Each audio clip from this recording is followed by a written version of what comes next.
Bueno, familia, si recordáis hace un par de semanas, pues estuvimos hablando acerca ahora también se ha mencionado, lo ha mencionado Nuria, acerca de Abraham. Estuvimos hablando acerca de la oración de Abraham, de una de las oraciones más impactantes, poderosas e interesantes que aparecen en las Escrituras. Estuvimos hablando de que Abraham creía en la oración y estuvimos viendo también que Abraham estaba delante de Dios en la oración. Vimos que la oración nos acerca a Dios. Vimos también que la oración de Abraham fue producto del amor a la gente. Él amaba a las personas que estaban en las ciudades de la llanura. Y vimos que fue una oración humilde, una oración valiente y una oración perseverante. Si tú vas a las Escrituras, cosa que no dudo, si tú vas a la palabra de Dios, aquellos que conocéis la palabra de Dios, veréis que bueno, está el hilo conductor, sabéis que es la sangre preciosa de Cristo. Desde Génesis hasta Apocalipsis, desde el principio hasta el final, todo es acerca del sacrificio de Jesús en la cruz.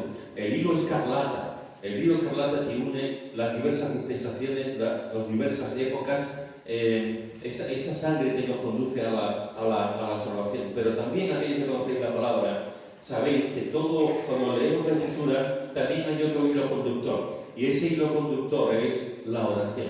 La oración. Desde el principio, vemos que Adán y Eva hablaban con Dios desde antes del pecado. Y vemos que después siguieron hablando con Dios después del pecado. Y vemos que los hombres invocaron el nombre de Dios. Y vemos una y otra vez, en todas las épocas, en todos los momentos, cómo los hombres acudían al Señor en oración y clamaban a Dios, adoraban al Señor, lloraban delante de Dios, se reían delante de Dios, le contaban sus angustias, sus alegrías, su sufrimiento, intercedían, pedían. Toda la Biblia, todo, encontramos a hombres, largas oraciones, pequeñas oraciones, mujeres orando, hombres orando, niños orando, personas mayores orando. Toda la Biblia nos habla, tiene el perfume de la oración. Y cuando vemos la oración de Abraham, hace tantos miles de años, cuando tú vas a Abraham y sigues leyendo, y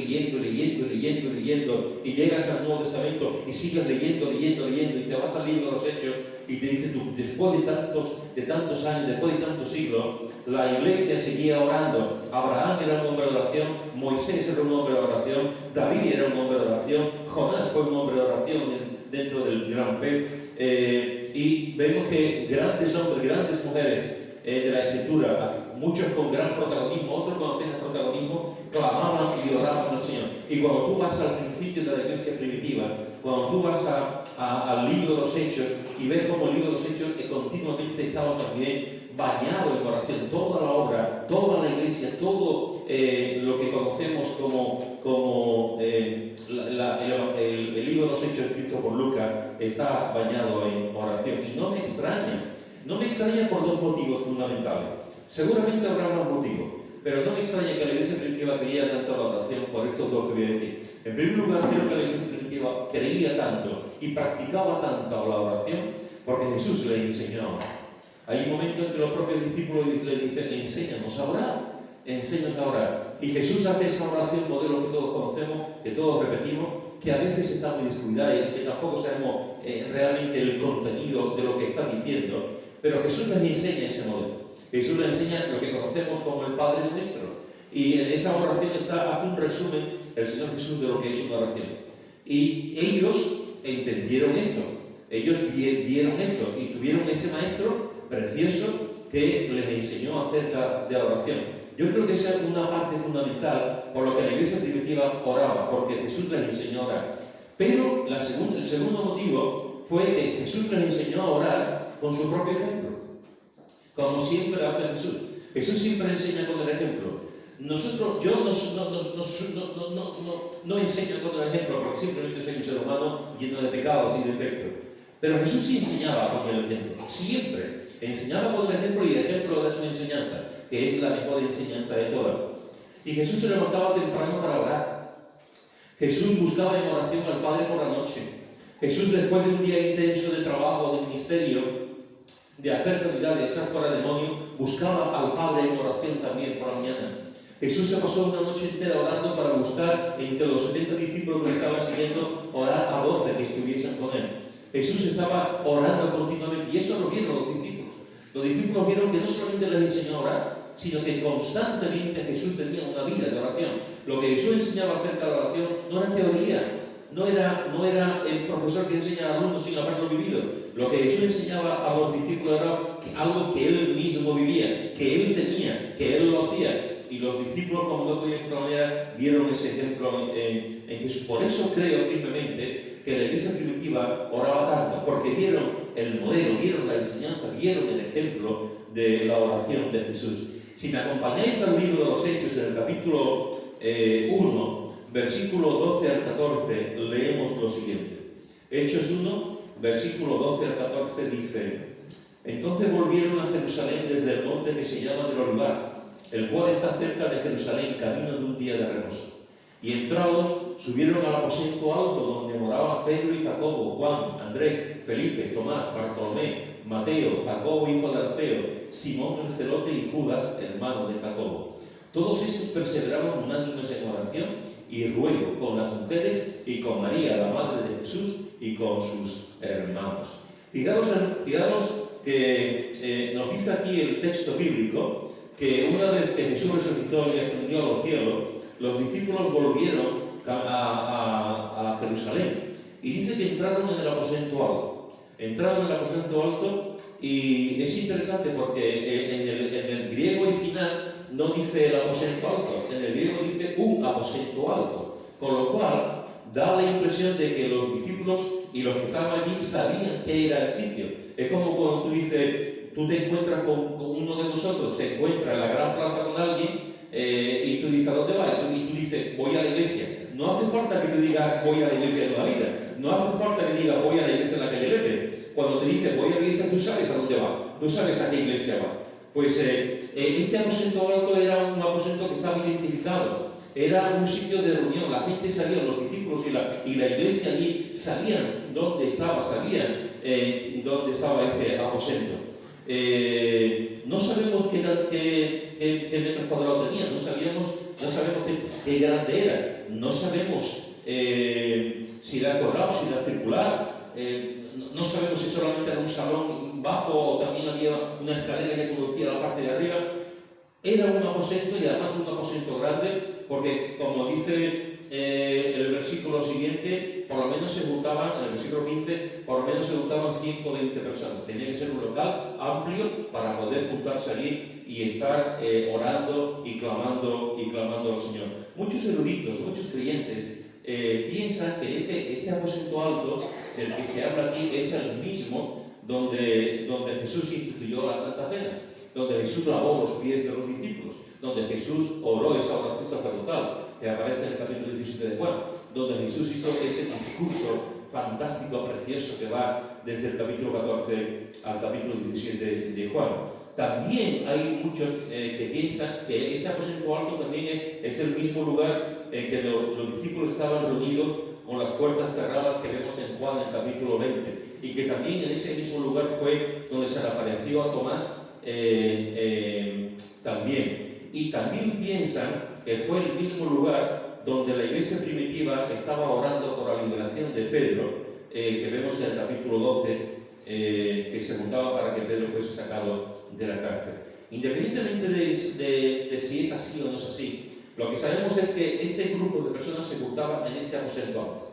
Se juntaban allí y estaban, como el Señor Jesús les había dicho, estaban esperando el descenso del Espíritu Santo. Estaban esperando la llenura, la plenitud del Espíritu Santo.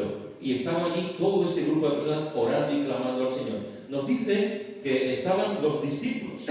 Estaban los discípulos. Y nos dicen los nombres de todos los discípulos. Estaba Pedro.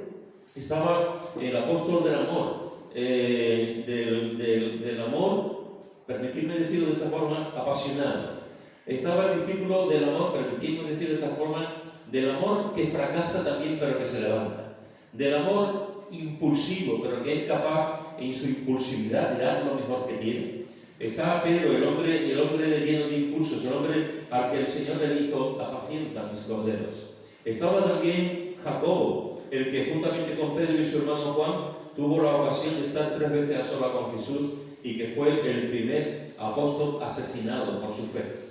Estaba también Juan, el que con el tiempo tiempo se convertiría en el apóstol del amor. Estaba Andrés, el primero de los apóstoles que se nombra y al que llevó a su hermano Pedro a los pies de Jesús. Estaba Felipe, el primer apóstol. Jesús le dijo: sígueme. Estaba Tomás, el que hizo aquella declaración teológica impresionante: Señor mío y Dios mío. Estaba Bartolomé, también conocido como Natanael, el que dijo: Rabí, tú eres el Hijo de Dios, tú eres el Rey de Israel. Estaba Mateo, el que siguió a Jesús, el que dejó su trabajo como recaudador de impuestos y el que escribió el Evangelio que lleva su nombre. Estaba Jacobo, hijo de Alfeo. Estaba Simón el celote, el que luchaba contra los romanos y el que el Señor le dio un corazón de cordero. Estaba Judas, el hermano de Jacobo, también llamado Lebeo o Tadeo. Estaban todos los discípulos menos uno que no se nombra. Uno que en ese momento ya estaba en otro momento, en otra situación, en otro lugar. Estaba uno, Judas, aquel que traicionó a Jesús, aquel que con un beso fue capaz de decir a los romanos y a las autoridades judías: este es. Estaba Judas, que con motivo de su conciencia pues se suicidó. Ahí no estaba. Estaban los demás, menos Judas, que traicionó a Jesús. Pero todos los demás estaban. Hasta el punto que esa vacante, como Judas ya no estaba, si leéis los versículos siguientes, vemos que buscaron a un sustituto. Y Pedro se levanta en medio de aquella asamblea y dice que había que buscar a otro hermano para completar el número de 12, como eran originalmente. Y buscan a otro hermano, que no vamos a entrar, que lo podemos ver en otro momento, para completar ese número de 12 discípulos. Allí estaban los discípulos. Habían visto a su maestro orar. Habían visto cómo Jesús le enseñaba también a orar. Estaban aquí en este tiempo, en estos días, clamando también los discípulos orando. O sea, hermanos, los discípulos estaban viviendo la oración en primera mano. Sabían lo que era la oración. Creían en la oración. Pero, con el paso del tiempo se desviaron un poco. Con el paso del tiempo cambiaron la importancia de la oración. Con el paso del tiempo le dieron más preeminencia a otras cosas. Si me acompañáis a Hechos capítulo 6, versículo 4. Hechos capítulo 6, versículo 4, dice: y nosotros persistiremos en la oración y en el ministerio de la palabra. Y nosotros persistiremos en la oración y en el ministerio de la palabra. Entre lo que ocurre aquí en el aposento alto y lo que pasa aquí en este capítulo 6 han pasado ya tiempo. Han pasado meses en lo que la iglesia ha ido creciendo. La iglesia, después Pedro se levanta, predica, después de ser ungido por el Espíritu Santo, hay como 3.000 personas que se convierten, después se convierten 5.000 personas, hay más gente que están conociendo al Señor, y cuando llegamos al capítulo 6 hay miles y miles de personas que han creído en Jesús. Están allí en Jerusalén. Hay una comunidad entera, hay un montón de gente y hay necesidades. Hay un grupo de personas viudas que están pasándolo mal, y los discípulos están aquí trabajando, los apóstoles están aquí trabajando, están haciendo las labores que no tenían que hacer, pero lo están haciendo y están encargados, están buscando el agua, la comida, la forma de buscar los alimentos, están preocupados, las sillas, los alojamientos, están allí y se dan cuenta que se han equivocado, se dan cuenta que han estado trabajando y sirviendo, haciendo cosas, pero a eso Dios no los llamó, el Señor Jesús no los llamó a eso. El Señor Jesús les llamó a predicar el Evangelio. El Señor Jesús les llamó a orar por su iglesia. El Señor Jesús les llamó a que fuesen por todas partes del mundo anunciando el Evangelio. El Señor Jesús les dijo que estuviesen predicando y enseñando.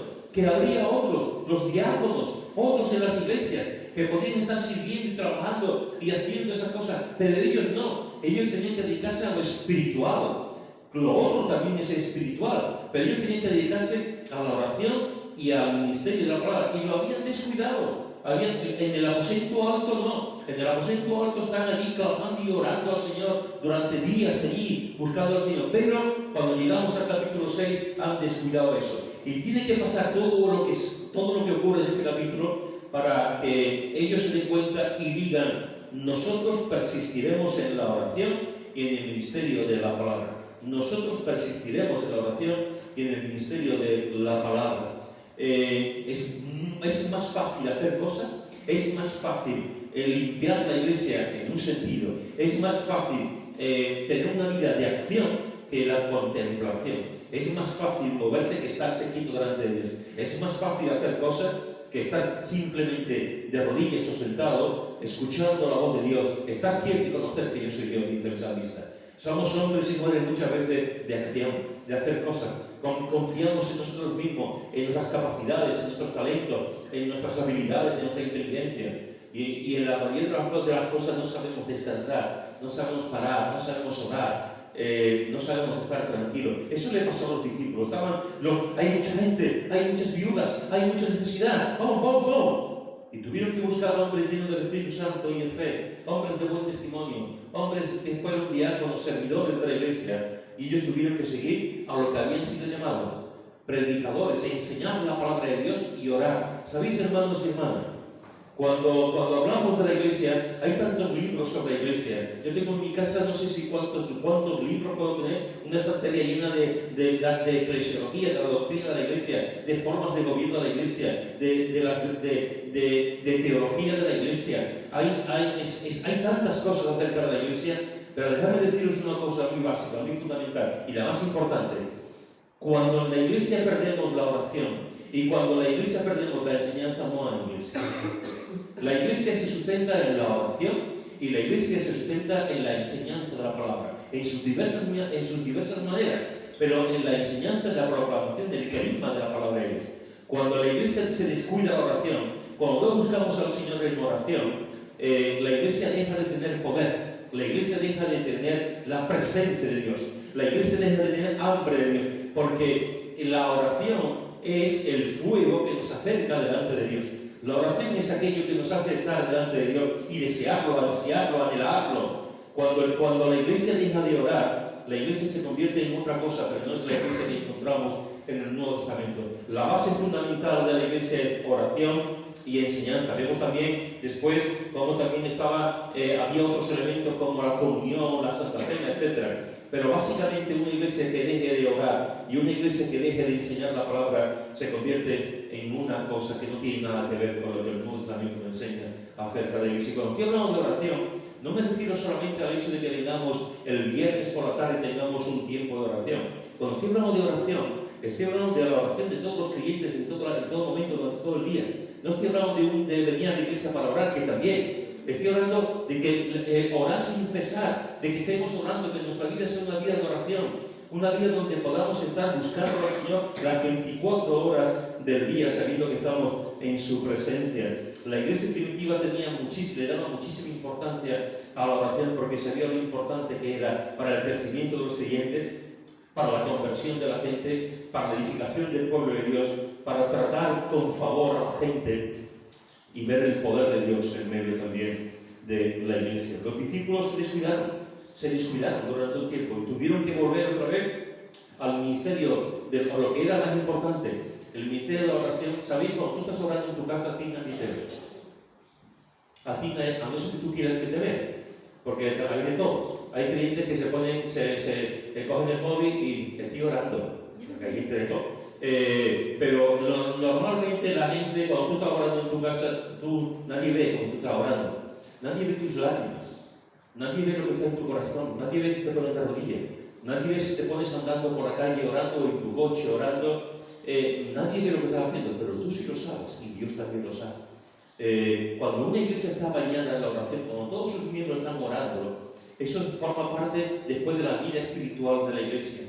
Cuando los creyentes no oran, también se nota en la vida de la oración de la iglesia. Cuando todos oramos, cuando estamos todos a una, algo ocurre en la iglesia y se ve cómo Dios está moviéndose y cómo Dios está haciendo cosas en medio de la iglesia. No nos descuidemos, hermano. No nos descuidemos. No le quitemos importancia a la oración privada y no le quitemos importancia a la oración pública. Cuando juntos venimos también a la iglesia. Los discípulos ahí durante un tiempo no lo hicieron y tuvieron que volver otra vez a lo que Dios les había dicho. Yo no quiero que estéis aquí, yo quiero que estéis aquí. Yo quiero que estéis predicando y enseñando, que dediques tiempo al estudio, que dediques tiempo a la investigación, que dediques tiempo a preparar los sermones, que dediques tiempo a estar de rodillas, delante de la gente, delante mía, buscando al Señor. Los demás podrán servir, pero vosotros, apóstoles, estáis aquí para esto, no descuidad lo que yo he puesto en vuestras manos. Así que fijaros que estaban los apóstoles allí, y nos dice también el texto bíblico que también estaban las mujeres. Estaban las mujeres. Había mujeres, es curioso. Había mujeres. Si tú te vas al grupo de los apóstoles, no encontrarás ninguna mujer. Te encontrarás a 12 hombres. Allí, en aquella época, al igual que hoy en muchas sociedades, desgraciadamente, la mujer era contemplada como un cero a la izquierda. No tenía ningún tipo de derechos. Y sin embargo, fijaros que Jesús contaba con mujeres. Y una cosa que muchos creyentes no saben, y gente de la calle, que os voy a contar, es que había muchas mujeres que seguían a Jesús. Había muchas mujeres que seguían a Jesús. Venid conmigo a Lucas, capítulo 8, versículo 1 al 3. Lucas, capítulo 8, versículo 1 al 3 dice: Aconteció después que Jesús iba por todas las ciudades y aldeas, predicando y anunciando el evangelio del reino de Dios, y los 12 con él. Y algunas mujeres que habían sido sanadas de espíritus malos y de enfermedades, María, que se llamaba Magdalena, de la que habían salido 7 demonios, Juana, mujer de Chuza, intendente de Herodes, y Susana, y otras muchas que le servían de sus bienes. Y otras muchas que le servían de sus bienes. Fijaros que aquí Lucas identifica a 3 mujeres. Identifica a María, que se llamaba Magdalena, de la que habían salido 7 demonios, y que la pobre, no sé por qué, tiene la leyenda de que era prostituta. El Nuevo Testamento no dice absolutamente nada de que María Magdalena fuese prostituta. Y sin embargo, no sé por qué, todo incluso creyente piensa que María Magdalena era prostituta. No se dice nada. Lo que se dice es que estaba endemoniada, que ya bastante era, que estaba endemoniada. Y el Señor le sacó 7 demonios. Estaba Juana, mujer de Chuza, y estaba Susana. Estas son las 3 mujeres que identifica Lucas que se llaman sus perros. Fijaros que después dice: y otras muchas, en plural, otras muchas que servían a Jesús con sus bienes. Es decir, había un grupo de discípulos, hombres, que estaban con Jesús, que estaban haciendo la labor a lo que Jesús le había llamado, pero había un grupo de mujeres que también estaban sirviendo a Jesús con sus bienes. Con sus bienes. En otras versiones pone con su dinero. Con su dinero. Perdonadme que os diga esto, perdonadme que tenga la mala pata y la mala idea y la mala educación de decir que en la iglesia hace falta dinero. Perdonadme por decirlo, pero a veces idealizamos demasiado a Jesús, idealizamos demasiado a los discípulos, y déjame preguntarte algunas cosas. ¿De dónde comían Jesús y los discípulos? Porque que yo sepa, no hay ni un solo milagro en los evangelios que nos hablen que Jesús usó su divinidad a favor de él. No hay ni uno solo. Siempre era a favor de los demás. Eran 12 personas, y también nos dice el Nuevo Testamento que había un grupo también de 70 que también le seguían. Y después estaba el grupo de mujeres que también le seguían. Esto tenía una infraestructura, esto tenía o sea, tenían que dormir en un sitio, tenían que comer en un sitio, tenían que lavarse, aunque normalmente se podían lavar en el río, tenían que comprar ropa, tenían que tener adquisiciones. ¿De dónde salía esto? Del cielo. Pues sí, podía salir del cielo, pero no era la manera. Del cielo pasaban otras cosas. Estas mujeres estaban sirviendo a Jesús, y lo estaban sirviendo con sus bienes, con su dinero. Estaban ofrendando, estaban ayudando económicamente. Sí, no te enfades conmigo, por favor, pero la iglesia necesita dinero. La obra de Dios necesita dinero. Necesitamos dinero para predicar el evangelio. Necesitamos dinero para comprar libros. Necesitamos dinero para pagar sueldos a aquellos que están en la obra de Dios. Necesitamos dinero para ayudar a huérfanos, a viudas, a personas necesitadas.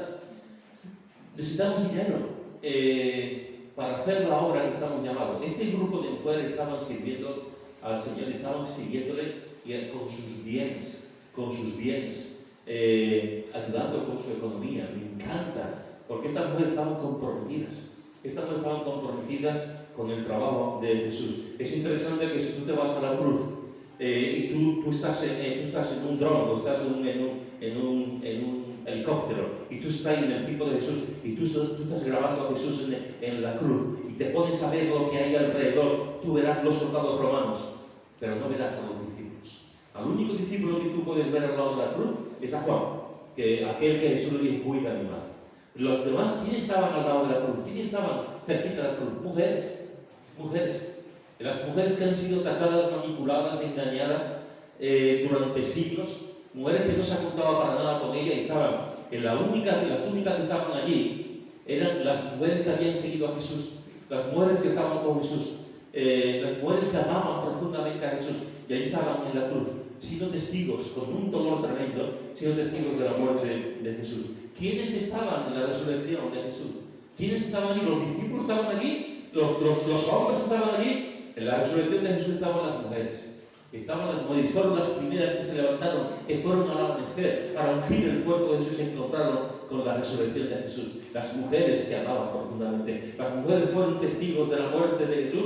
Las mujeres que fueron testigos de la resurrección de Jesús. Las mujeres seguían a Jesús y le ayudaban y ofrendaban con su dinero y con sus bienes. Y las mujeres estaban orando aquí. Me encanta. Hombres y mujeres orando en el aposento alto. Aquí no había una cortina que separaba a los hombres y otro a las mujeres. Aquí no había una diferencia entre hombres y mujeres. Las mujeres oraban entre las mujeres y los hombres oraban entre los hombres.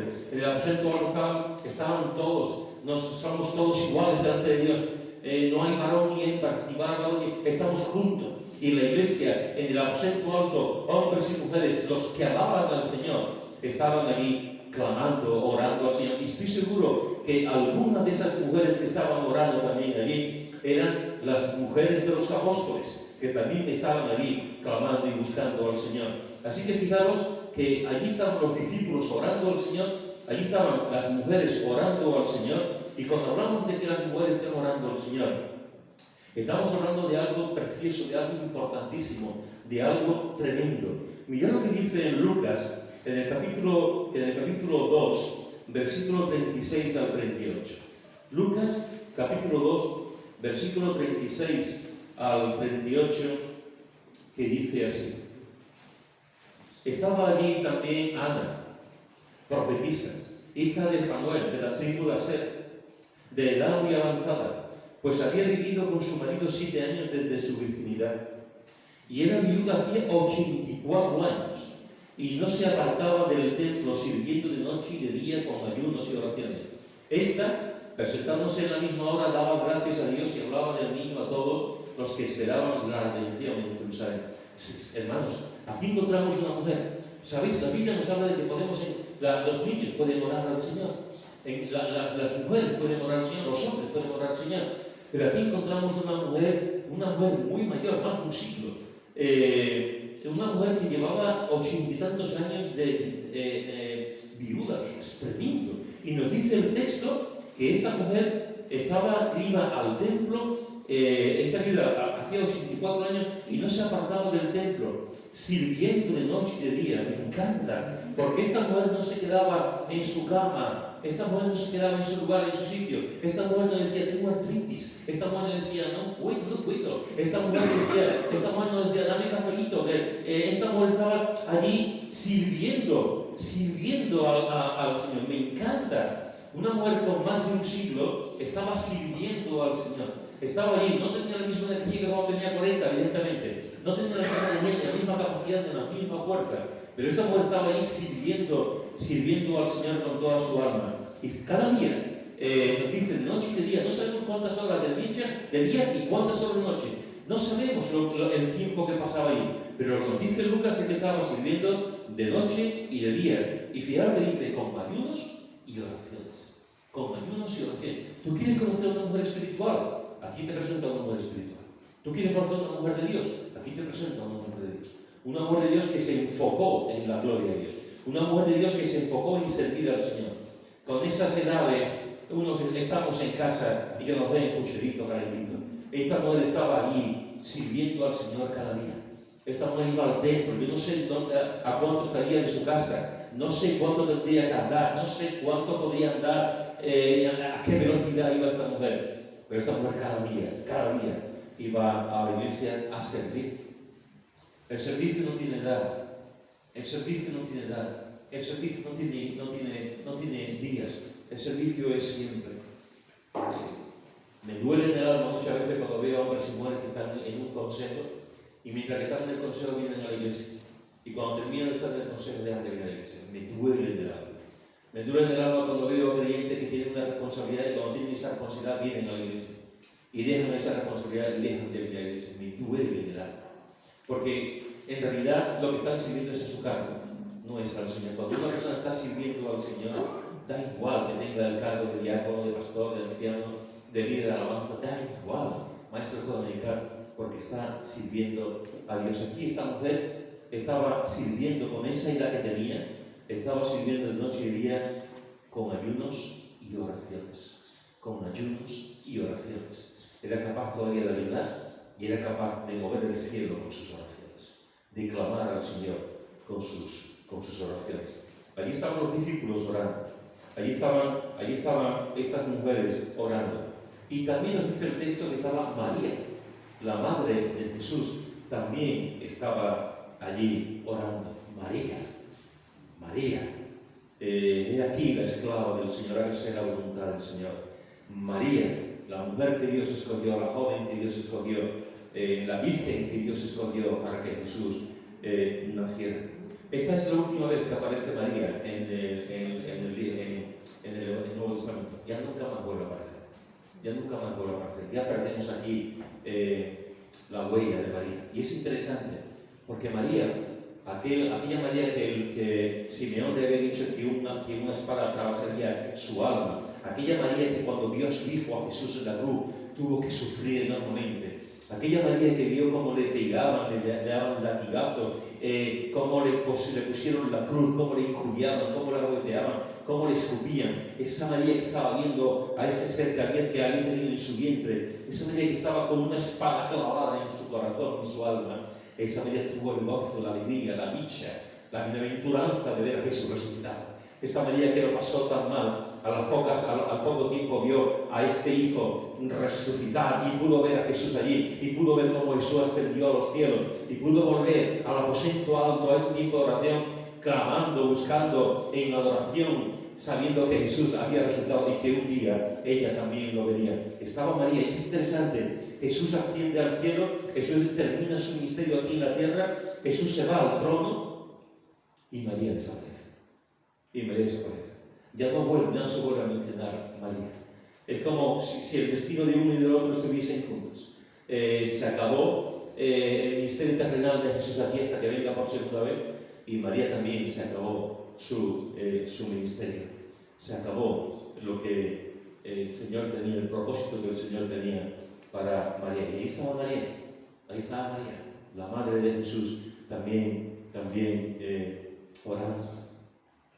Estaban los discípulos, estaban las mujeres, estaba la madre de Jesús y también estaban los hermanos. Dice María, la madre de Jesús, y con sus hermanos.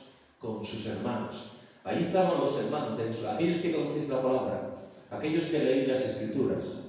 Sabéis que Jesús tuvo más hermanos y sabéis que la palabra de Dios nos habla de que tuvo hermanos, que después veremos algún texto.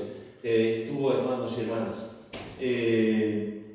Y es interesante que tú dices, aquellos que conocen la Escritura sabéis que los hermanos no creyeron en él, no creyeron en Jesús durante muchísimo tiempo, no creyeron en Jesús. Y tú te preguntas, ¿cómo es posible que los hermanos de Jesús no creyeran en Jesús? ¿Cómo es posible que no creyeran que Jesús era Dios, que era el Mesías, que era su divinidad?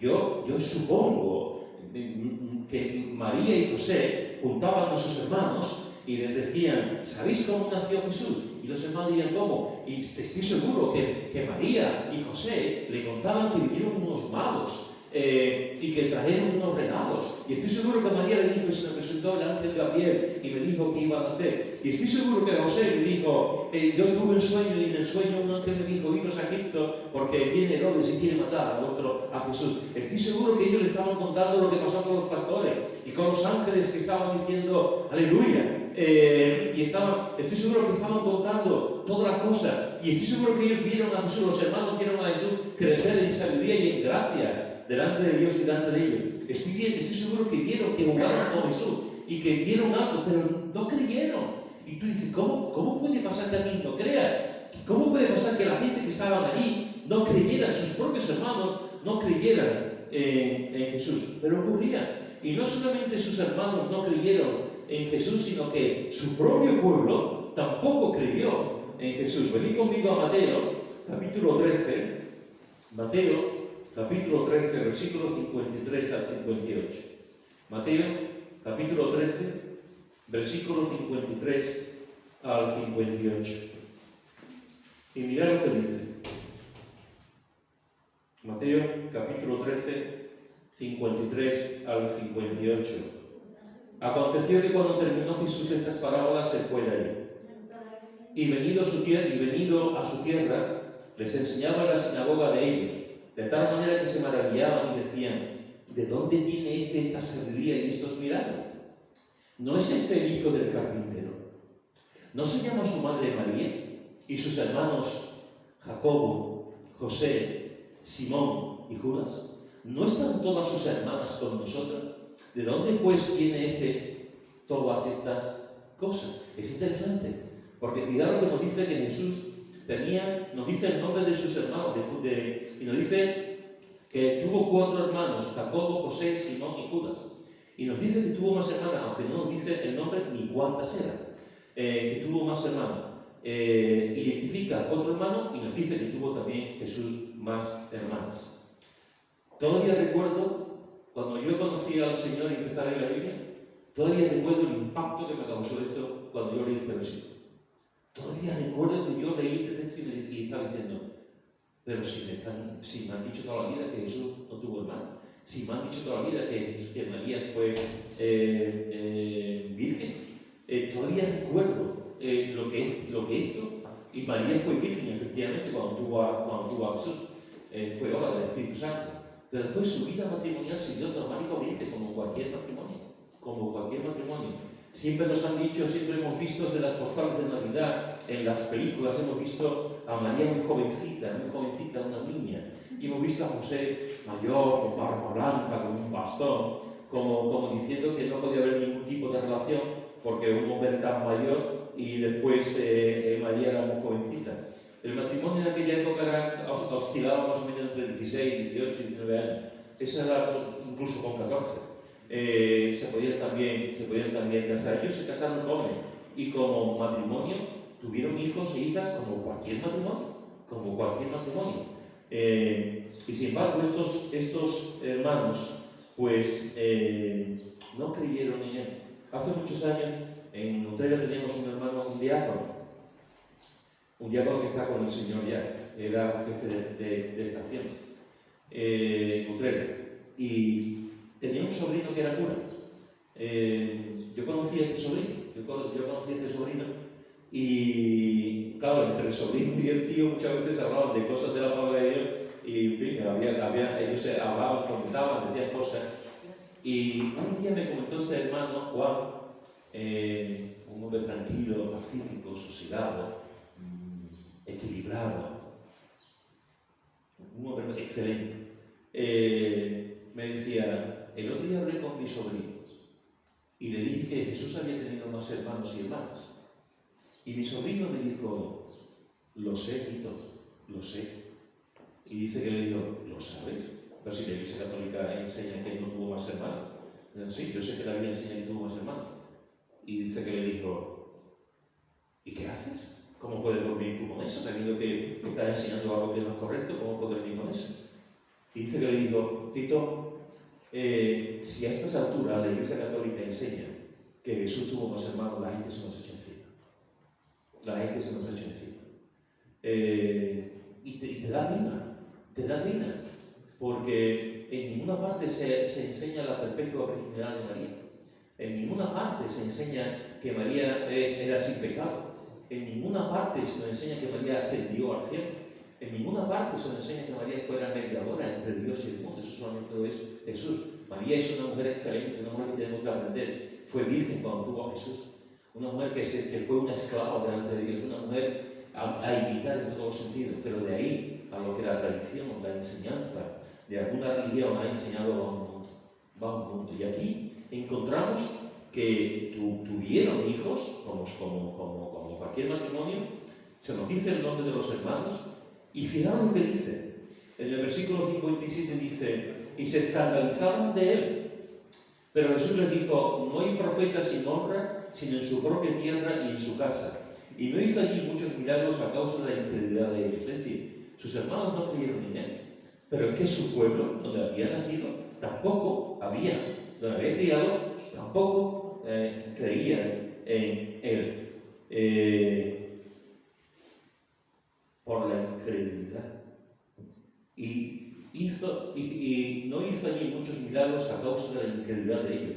Y tú dices, ¿cómo es posible que la gente que estaba allí con Jesús no creyera en él?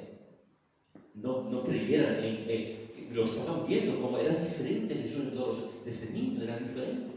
Y sin embargo, ni sus hermanos ni el pueblo creían en Jesús. Al revés, tenían incredulidad. Jesús no hizo allí milagros, no porque no pudiera hacerlo. Jesús puede hacer lo que quiera, es Dios. Pero en un sentido, Jesús reacciona a lo que nosotros hacemos. En un sentido, Jesús reacciona a nuestra fe, o a nuestra poca fe, o a nuestra fe completamente negativa. Allí no creían en Él, no creían en Él como Dios y como Mesías. Y Jesús tuvo que venir a causa de la incredulidad de ellos. Déjame decirte algo en esta tarde a las 7:20 de la tarde. Cuidado con la incredulidad. Cuidado con la incredulidad. Por la incredulidad no entraron los israelitas en la tierra prometida. Por la incredulidad podemos perdernos por completo y dar 40 vueltas en el desierto de la vida. Cuando dejamos de creer en el poder de Dios, cuando dejamos de creer en los milagros de Dios, cuando dejamos de creer en el Dios que hace las cosas y es el ejecutor de las cosas, cuando dejamos de creer que Dios es tan poderoso para hacer lo que quiera, cuando dejamos de creer, cuando dejamos de tener fe, nos volvemos incrédulos. Y los incrédulos es la antesala de la muerte espiritual. Cuidado con la incredulidad. Poquitas cosas hacen tanto daño a la iglesia como la incredulidad. Poquitas cosas hacen tanto daño a los creyentes como la incredulidad. El no creer en el poder del Dios que hizo el universo. Cuidado con la incredulidad. Fijaos que nos dice el texto que todos estos perseveraban en la oración. Los discípulos, las mujeres, María y los hermanos estaban allí perseverando en oración. La palabra griega que se ha traducido como perseverar significa una palabra que significa ser persistente en toda actividad que se realice. Es decir, la persistencia el estar perseverando es persistir en la actividad que se realice. Seguir y seguir y seguir y seguir y seguir y seguir hasta que se alcanza el objetivo. Seguir y seguir y seguir hasta que se alcanza lo que uno está pensando y quiere hacer. Aquí estaban ahí este grupo de personas orando, perseverando en la oración, perseverando ahí. Persevera, hermano, persevera en la oración. La oración es agónica. La oración es agónica, la oración es una lucha, la oración es posiblemente lo más difícil que hay, porque va en contra de nuestra naturaleza.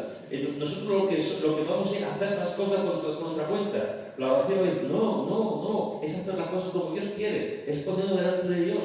Y eso es muy difícil, porque va en contra de la naturaleza humana. Pero la oración es, tenemos que seguir perseverando y perseverando y perseverando y perseverando y perseverando hasta que veamos la respuesta de Dios. Perseverando. Esto es lo que hacía el grupo de creyentes allí. Estos 120 personas estaban perseverando en la oración. Y nos dice también que eran unánimes en la oración. Unánimes en la oración. La palabra en griega que se emplea aquí es una palabra que la idea que tiene es que toda la congregación estaba orando con un mismo sentir, con un mismo propósito. Toda la iglesia estaba orando, todo ese grupo estaba orando con un mismo sentir y con un mismo propósito. Esta palabra es una palabra que utiliza mucho Lucas en su libro de los Hechos. La palabra unánimes en oración la usa como mínimo 10 veces en el libro de los Hechos. Allí estaban este grupo de personas, estos 120 personas orando. Un grupo heterogéneo, mujeres, discípulos, María, los hermanos de Jesús, allí estaban orando. Hermanos, somos testigos de la primera oración de la iglesia primitiva. Somos testigos privilegiados ahora que estamos viendo la primera vez que se junta este grupo de creyentes orando, no sabemos, porque no se nos dice lo que oraban, no se nos dice la intensidad de sus oraciones, no se nos dice cómo lo hacían, si estaban de pie, sentados, si levantaban las manos, si se arrodillaban, no nos dice cuántas horas, cuánto tiempo descansaban, no se nos dice. Lo que sabemos es que estuvieron allí 10 días orando, estos 120 hasta que descendió el Espíritu Santo y les cambió la vida por completo, lo transformaron por completo. Es una oración que, como he dicho antes, no era una oración domesticada, no era una oración papagayo de uno que escucha lo que los demás oran y uno aprende a orar lo que los demás han dicho. Era un grupo de que estaban adentrándose en la oración, en el magnífico terreno de la oración, en el precioso terreno de la oración.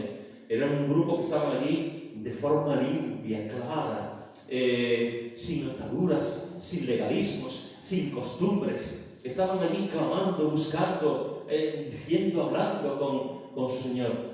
Todavía no había llegado a las divisiones, eso llegaría más tarde. En ese momento no había divisiones en la iglesia.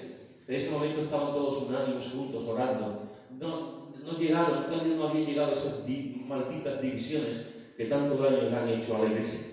Todavía creían lo mismo. Después vendrían gente que enseñaba otra cosa. Después vendrían otras cristologías. Después vendrían otras personas que enseñaban que Cristo no era Dios. Después vendrían otros que decían que Cristo no era auténticamente hombre. Después vendrían aquellos que decían que Cristo era una visión, pero que realmente no era Dios. Después vendrían mil cosas, pero en ese momento no. En ese momento todos creían en Jesús, todos amaban profundamente a Jesús. Todos estaban apasionados por Jesús. Todavía no habían llegado las herejías, todavía no habían llegado las luchas por mantener la verdad, todavía no han llegado las batallas de Pablo por mantener la verdad, todavía no habían llegado las batallas de Pedro por mantener la verdad, todavía no habían llegado los falsos profetas, los falsos apóstoles, los falsos hermanos, los que estaban ahí, que no eran creyentes. Todavía no había llegado la cizaña, el trigo era limpio, todavía no estaba la cizaña metida con el trigo. Era una reunión de oración llena de fe, era una reunión de oración llena de esperanza, era una reunión de oración llena de santidad. Todavía no habían llegado las tonterías que muchas veces hemos hecho a través de los siglos. Conocí una iglesia en la comunidad autónoma valenciana, donde había un hermano que no estaba de acuerdo que se tocara las palmas en la iglesia. Y cada vez que la iglesia tocaba las palmas, el hombre se salía. El hombre se salía a la calle y cuando se le daba a tocar las palmas, entraba. Y supongo que se entraba, se sentaba y se volvían a tocar las palmas, otra vez se levantaba. Porque él no creía que se tenía que tocar las palmas. Toda la iglesia tocaba las palmas, pero él no. Y el hombre se ausentaba cuando se tocaba las palmas. Eso todavía no habíamos llegado. Conocí a un hermano que estuvo con Utrera el último retiro de Semana Santa que tuvimos. Una pareja que llamé para estar con los niños, que un día me dijo: mi abuelo, cada vez que hay Santa Cena en la iglesia, él cree que se tiene que tomar el pan sin levadura. Y como no se pone pan sin levadura, cuando se reparte el pan sin levadura, se sale a la calle. Se sale a la calle en protesta porque no se puede, porque no hay pan sin levadura. Y él cree. Y él me decía, y mi padre tenía que estar cansado de hablar con mi abuelo, y que ahora la iglesia se lo toma un poco a pitorreo, no sé. Hasta ese punto llegamos.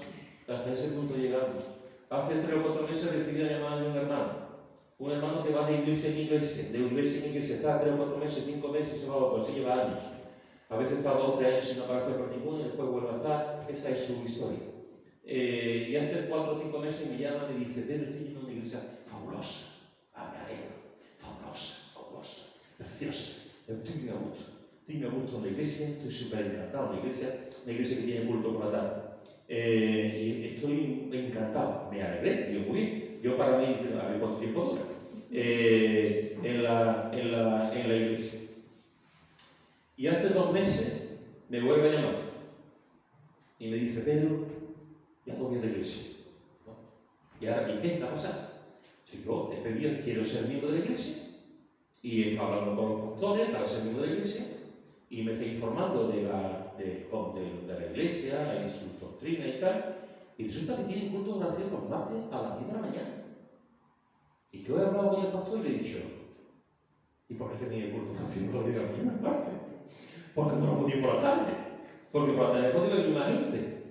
Y el pastor me ha dicho, bueno, nosotros lo tenemos por la mañana, a las 10 de la mañana, porque es lo que hemos acordado, llevamos años así, y hay mucha gente que puede venir a las 10 de la mañana. Yo no sé en qué trabajo, en qué, pero puede venir.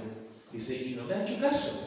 Y una iglesia que no hace caso a lo que dicen los hermanos, pues no es iglesia, quizá hay.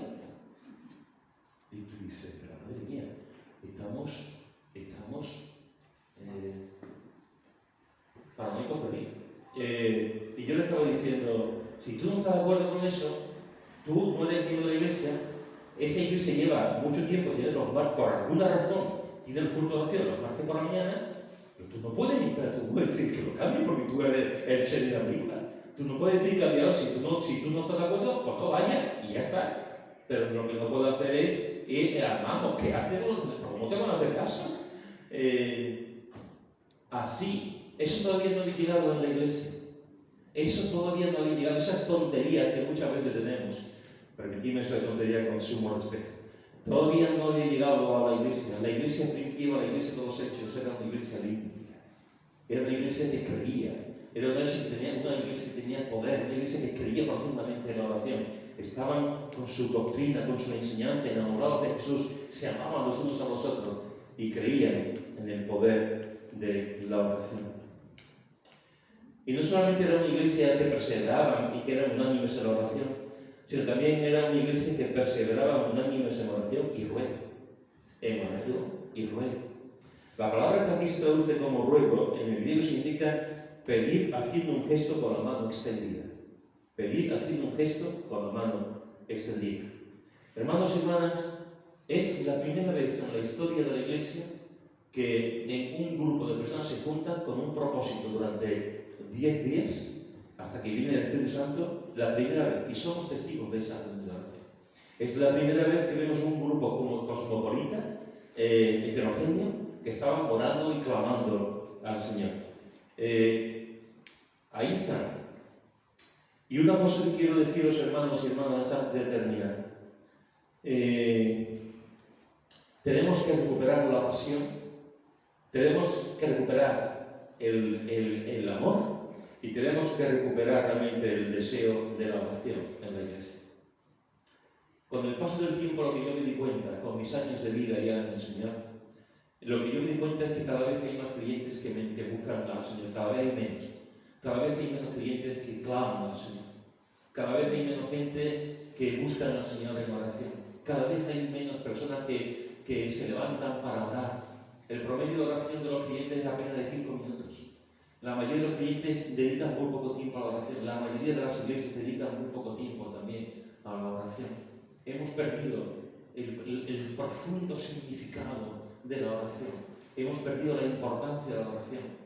Y tenemos que recuperar, porque el diablo está llenándose de risa viendo cómo la iglesia deja de orar.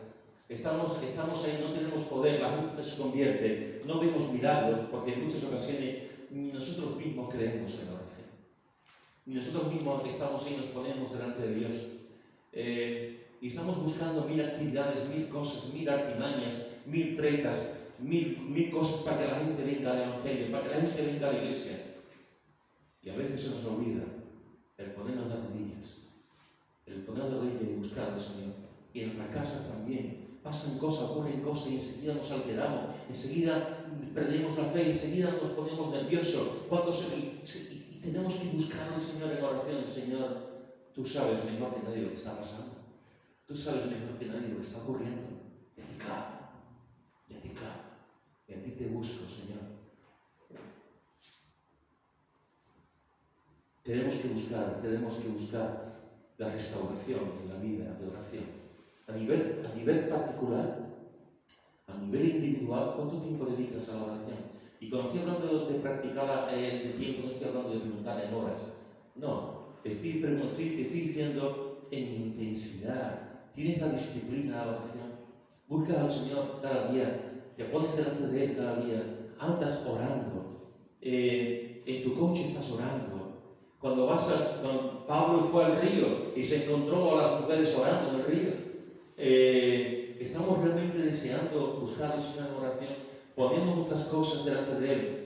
A veces me sorprende y me enfado cuando escucho a algún creyente, a alguna persona: Señor, Señor, manda un espíritu de oración, Señor, manda un espíritu del Señor, Señor, damos ganas para orar. ¿Pero qué espíritu de oración y qué ganas de oración? Pero si eso es un mandato, es un mandato, orar sin cesar. La oración es un mandato, es una obediencia. El Señor nos enseña a orar. ¿Cómo que danos espíritu de oración? ¿Cómo que danos ganas de orar? Pero si ya está, ¿cómo voy a pedir? ¿Cómo tengo la cara dura de pedir algo que el Señor ya me ha dicho que tengo que hacer? ¿Cómo que un espíritu de oración? Si la Biblia nos dice que tenemos que orar, y Dios nos dice que tenemos que orar, ¿cómo que me di ganas de orar? Lo que tengo que tener es la disciplina, la intensidad de buscar al Señor en oración, el deseo sublime de buscar al Señor en oración, cantarle, alabarle, llorar, reír, pedir por otros, interceder por otros, adorarle. Hermanos y hermanas, la oración en muchas iglesias y en muchos sentidos está pasando ahora, y así nos va. Y así nos va. Pero la oración nunca pasará de moda. Mientras haya alguien orando, hay esperanza. Mientras haya una iglesia orando, hay fe. Mientras haya una familia orando, dará luz. La iglesia seguirá adelante, las familias seguirán adelante, los hermanos seguirán adelante, porque se orará y Dios contestará.